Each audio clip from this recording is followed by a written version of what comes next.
Some of you might have seen I did a blog recently on the night out I had with Elvis Presley, Elvis impersonator Mark Wright, one of the best fundraisers, most enjoyable fundraisers for the Labour Party I've ever done.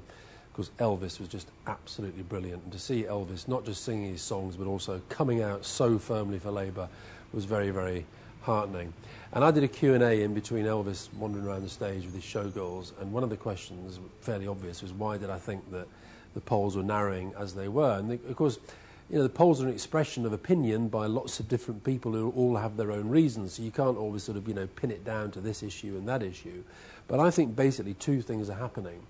One is that people are beginning to realise that even though clearly there are still big economic challenges facing the country, that actually things are beginning to pick up a little bit, and they're certainly a lot better than they might have been had the government, and Gordon and Alastair in particular, not taken the decisions they did just over a year ago. So I think there's, whatever people think about the government, whatever they think about Gordon, there's a real grudging respect in there for the decisions that he took.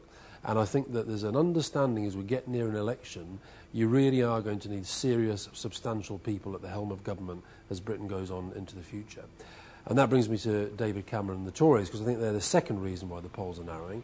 I think people are beginning to look at them more closely. And when I say people, I mean people, not the media. The media are still, in my view, giving Cameron a pretty easy ride. He's had the easiest ride of any leader that I can ever remember. But the public are ahead of them in saying, hold on a minute, you're not just going to walk into power. You're not just going to sort of say you're new and shiny and you've changed and all the rest of it, unless we believe it. And they're beginning, in my view, really to look at it closely. And they don't believe it. They look at things like Michael Ashcroft and his funding and the way the Tories tried to keep stum about that, and they're still trying to keep stum about it now. What did William Hague know? We don't really know. What did Cameron know? We don't really know. They just decided they're not going to talk about it. Well, I think people are beginning to think, hold on a minute, this is the guys putting all the money into the marginals. They're the seats that will decide the outcome of the election. We do want to know what's gone on here. I think they look at the inheritance tax cut, and to this day I cannot understand why David Cameron's #1 priority on the taxation system is to give a whopping great tax cut to the 3,000 richest families in estates in the country, most of whom, as Gordon Brown has pointed out, Cameron and Osborne probably know.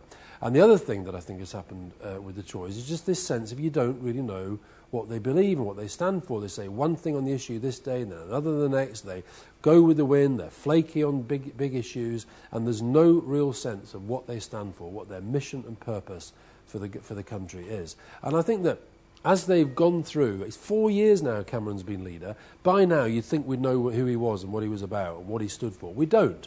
And I think that he tried to address that in his speech to the Spring Conference, but what I felt he did was he raised the questions. He didn't actually give the answers.